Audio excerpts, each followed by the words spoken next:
Dear students, in the last video lecture, I discussed insulation, resistance of the cable and heating of the cable. In this video lecture, I am going to discuss the comparison between overhead lines and underground cables. So there will be mainly 6 points that will be compared. First, inductance. Second, capacitance. Third, charging current. Fourth, size of the conductor. Fifth, cost of insulation, then sixth one is erection cost. तो यानी इन 6 चीजों को हम लोग, इन 6 parameters को हम लोग compare करेंगे कि अंडरग्राउंड केबल्स और ओवरहेड लाइंस में किसमें ज्यादा है और किसमें कम है। तो सबसे पहले हम लोग पहला डिस्कस कर रहे हैं इंडक्टेंस का। पहला हम लोग स्टार्ट कर रहे हैं इंडक्टेंस से। तो इंडक्टेंस किसमें अधिक होगा और किसमें कम होगा। तो जब हम इंडक्टेंस का फॉर्मूला लिखेंगे तो ओवरहेड लाइन के लिए मैं लिख रहा हूं पहले। ओवरहेड लाइन के लिए अगर हम इंडक्टेंस लिखें तो L is equal to 0.2 ln d upon r dash. Clear. Underground cable के लिए अगर लिखें यूजी केबल्स के लिए अगर हम इंडक्टेंस लिखें तो यूजी केबल्स में जो हमारा इंडक्टेंस होता है वो इंडक्टेंस देखिए, यूजी केबल्स के लिए इंडक्टेंस तो हमारा यही होगा फॉर्मूला, लेकिन अब डिफरेंस देखिए, समझिए डिफरेंस कहां होता है। डिफरेंस देखिए, ओवरहेड लाइन की अगर हम बात करें तो ओवरहेड लाइंस में हमारा क्या होता है, ये हमारा सेपरेशन। क्लियर। तो सेपरेशन की अगर हम बात करें तो ये हमारा ओवरहेड लाइन। ओवरहेड लाइन में जो कंडक्टर्स होता है एक दूसरे से काफी दूर सेपरेट होता है, जिसके कारण क्या होगा, डी ज्यादा होगा, सेपरेशन हमारा अधिक होगा। लेकिन जब हम केबल्स की बात करते हैं तो केबल्स को हम क्या करते हैं, हमारा अगर 3 कोर केबल भी है तो हम उस केबल को क्या करते हैं, उस केबल को एक साथ हम लोग प्लेस कर देते हैं शीट के अंदर। तो केबल के केस में डी क्या होगा, सेपरेशन बिटवीन द कंडक्टर्स बहुत ही कम होगा as compare to overhead lines. Hence the inductance of overhead lines will be more than that of underground cables. तो अगर हम अंडरग्राउंड केबल्स की बात करें तो अंडरग्राउंड केबल्स में इंडक्टेंस लेस होगा, less in cables, less in cables. तो इंडक्टेंस हमारा केबल्स में कम होगा। Next come to capacitance. तो जब हम कैपेसिटेंस का फॉर्मूला लिखते हैं, कैपेसिटेंस इन ओवरहेड लाइंस अगर हम लिखें तो ओवरहेड लाइंस में हमारा कैपेसिटेंस का फॉर्मूला लिखेंगे अगर C, तो C will be equal to 2 pi epsilon not divided by ln d by r। ठीक है। और अंडरग्राउंड केबल्स में अगर हम कैपेसिटेंस लिखें यूजी केबल्स में, तो यहां पर हमें कैपेसिटेंस का एक्सप्रेशन जो मिला था, that expression was equal to 2 pi epsilon not epsilon r divided by ln r by r। तो अब हम लोग देखते हैं, यहां पर समझना पड़ेगा। देखिए यहां पर 2 पाई एप्सिलॉन नॉट यानी मीडियम वहां पर एयर है। अंडरग्राउंड केबल्स में मीडियम क्या है, डाइलेक्ट्रिक मीडियम लिया गया है। वहां की परमिटिविटी यानी relative permittivity is greater than 1। तो रिलेटिव परमिटिविटी ज्यादा होने के कारण हम क्या देख रहे हैं, इसका न्यूमरेटर हमारा ज्यादा हो गया। अब डिनोमिनेटर पर आते हैं। अब हमें कंपेयर करना है डी और आर में। तो डी और आर में देखिए डी क्या है, डी है सेपरेशन बिटवीन द कंडक्टर्स, और आर क्या है यहां पर, कैपिटल आर है साइज ऑफ द केबल। तो ऑफ कोर्स जो सेपरेशन होता है कंडक्टर के बीच का ओवरहेड लाइंस में, वो सेपरेशन हमारा ज्यादा होता है। लेकिन साइज ऑफ द केबल की बात करें तो साइज ऑफ द केबल हमारा क्या होता है, कम होता है। तो आर कम होता है, डी ज्यादा होता है। तो आर कम होने का मतलब क्या हुआ, दिस इज आर, यहां पर ये देखिए आर कम हुआ, यानी आर कम होने का मतलब ये पूरा का डिनोमिनेटर हमारा कम हुआ, यानी कि कैपेसिटेंस ज्यादा हो जाएगा। यहां पर देखिए डी ज्यादा है तो कैपेसिटेंस कम होगा। तो यहां पर 2 रीजन रहा कैपेसिटेंस। अगर आपसे पूछा जाए कि कैपेसिटेंस का क्या रीजन है अधिक होने का, आपको 2 रीजन देना है, एक रिलेटिव परमिटिविटी का और दूसरा आपको देना है रीजन डिस्टेंस ऑफ सेपरेशन। और कैपिटल आर में आप समझाइएगा कि वहां पर डिस्टेंस ऑफ सेपरेशन अधिक होता है और कैपिटल आर केबल के केस में कम होता है। इसलिए हम लोग लिखेंगे कि more capacitance in cables, more in cables. Clear.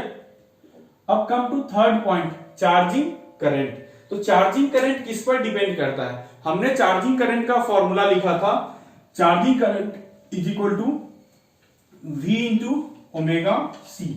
Charging current को अगर हम देखें IC is equal to V into omega C. अगर हम सेम ऑपरेटिंग वोल्टेज पर केबल और अंडर ओवरहेड लाइंस दोनों को ऑपरेट करा रहे हैं तो हमारा क्या मिलेगा? केबल के केस में कैपेसिटेंस ज्यादा होगा, कैपेसिटेंस मोर इन केबल्स। तो जब कैपेसिटेंस अधिक होगा तो चार्जिंग करंट अधिक होगा, इसलिए यहां पर चार्जिंग करंट में भी लिख रहे हैं मोर इन केबल्स। चार्जिंग करंट भी ज्यादा हुआ केबल में। Since capacitance of underground cables is high, hence charging current is high in underground cables. Next है हमारा कॉस्ट साइज ऑफ कंडक्टर। तो साइज ऑफ कंडक्टर को हम समझते हैं कि साइज ऑफ कंडक्टर किसमें अधिक होता है, किसमें कम होता है। देखिए अब साइज ऑफ कंडक्टर की बात की जा रही है, यानी कि केबल में अगर हम बात करें तो केबल में जो कंडक्टर यूज किया जा रहा है केबल के कोर में, उस कंडक्टर का कंपैरिजन हो रहा है ओवरहेड लाइन कंडक्टर से कि दोनों में किसका साइज अधिक होगा। तो देखिए conductor in overhead lines are less expensive than that of underground cables. ये कहा जा रहा है कि जो कंडक्टर ओवरहेड लाइंस में यूज किया जा रहा है वो कंडक्टर कम एक्सपेंसिव होता है, उसकी कॉस्ट कम होती है as compare to underground cables. क्यों? क्योंकि दिया गया है the size of conductor in same power transmission is smaller in case of overhead lines. ये बतला रहा है कि कंडक्टर का जो साइज होता है वो साइज अगर सेम पावर ट्रांसमिशन के लिए ओवरहेड लाइंस और अंडरग्राउंड केबल्स का यूज कर रहे हैं तो जो कंडक्टर का साइज होगा वो कंडक्टर का साइज ओवरहेड लाइंस में कम होगा। क्यों कम होगा? Because of better heat dissipation in overhead lines. जो हमारा ओवरहेड लाइंस होता है, ओवरहेड लाइंस क्या होता है?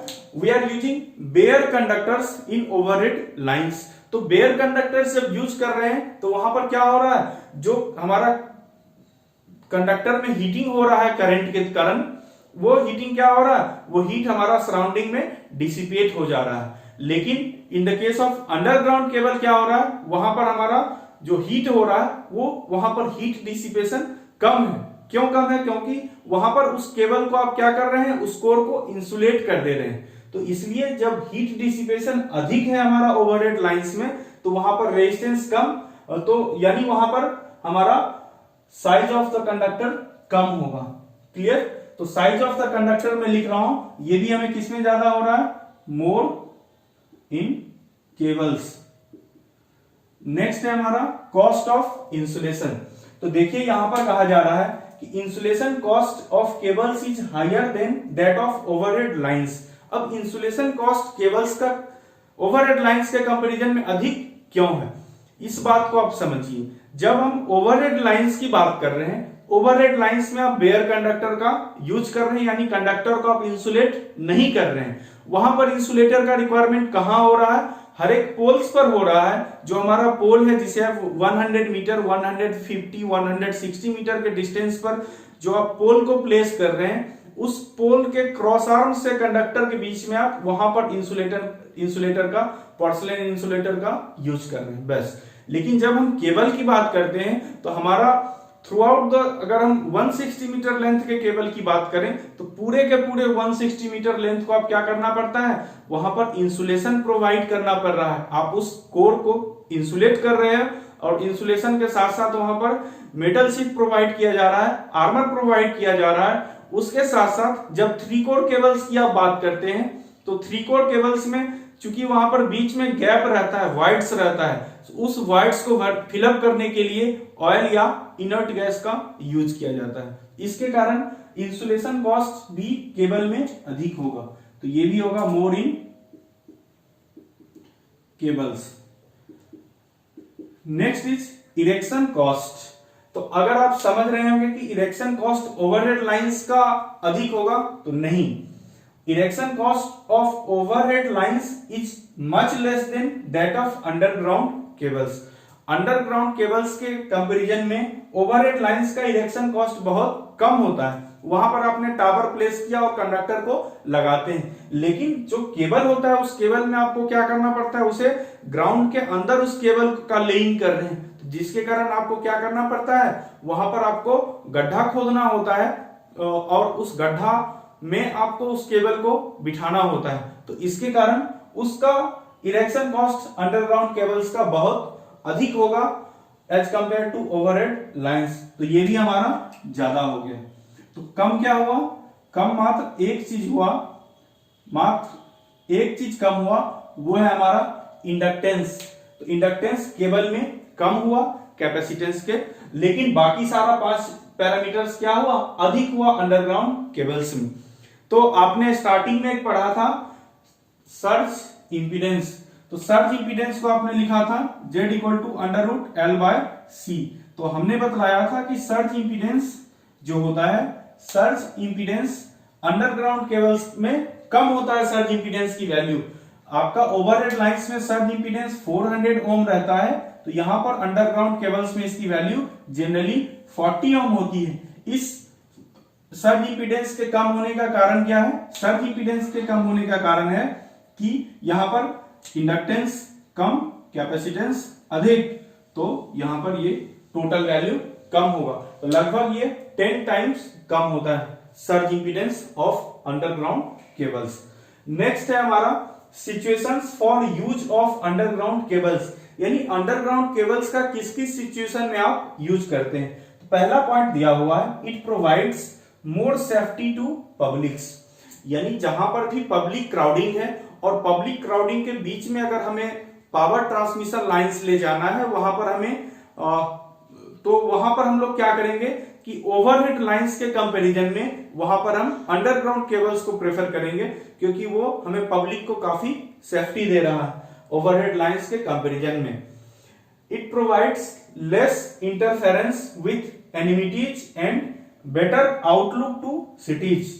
आउटलुक यानी सिटीज का भी आपको बेटर आउटलुक मिलता है, क्योंकि आप वहां पर कहीं पर सिटी में टॉप पर वायर्स ना रहे, ओवरहेड वायर्स ना रहे, और सारा का सारा केबल्स अंडरग्राउंड केबल्स अगर बिछाया गया है, तो वहां पर आप देख सकते हैं कि सिटी का लुक बहुत अच्छा होगा। इसलिए फॉरेन कंट्रीज में यहां पर अंडरग्राउंड केबल्स में बहुत ही मिलियंस रुपीज खर्च किए जाते हैं, ताकि वहां पर सिटी का आउटलुक अच्छा हो और सेफ्टी भी प्रोवाइड हो। दूसरा दिया जा रहा है फॉर पावर स्टेशंस एंड सब स्टेशंस। जो हमारा पावर स्टेशंस होता है और सब स्टेशंस, वहां पर केबल्स का यूज किया जाता है, क्योंकि वहां पर देखते हैं आप ट्रांसफार्मर को कहां रखा जाता है, ट्रांसफार्मर को जमीन पर रखा जाता है। ट्रांसफार्मर को किसी हाइट पर नहीं रखकर उसे सिंपली जमीन पर प्लेस किया जाता है, तो वहां पर हमें केबल्स की जरूरत होती है, वो केबल्स के थ्रू ही वहां पर सप्लाई किया जाता है ट्रांसफार्मर को। नेक्स्ट है सबमरीन क्रॉसिंग, तो जहां पर भी सबमरीन क्रॉसिंग्स होता है, वहां पर भी हम लोग अंडरग्राउंड केबल्स का ही यूज करते हैं। So this is the comparison between underground cables and overhead lines. तो आप ओवरऑल क्या कह सकते हो कि अंडरग्राउंड केबल में हर एक चीज अधिक हो रहा था, सिर्फ एक इंडक्टेंस कम मिल रहा था। लेकिन चूंकि अंडरग्राउंड केबल्स हमें सेफ्टी प्रोवाइड करता है, तो इसलिए अंडरग्राउंड केबल्स का यूज किया जाता है बहुत जगह, हालांकि कॉस्ट उसमें हमें अधिक लगता है। क्लियर? तो नेक्स्ट वीडियो लेक्चर में अब हम लोग टाइप्स ऑफ केबल्स डिस्कस करेंगे।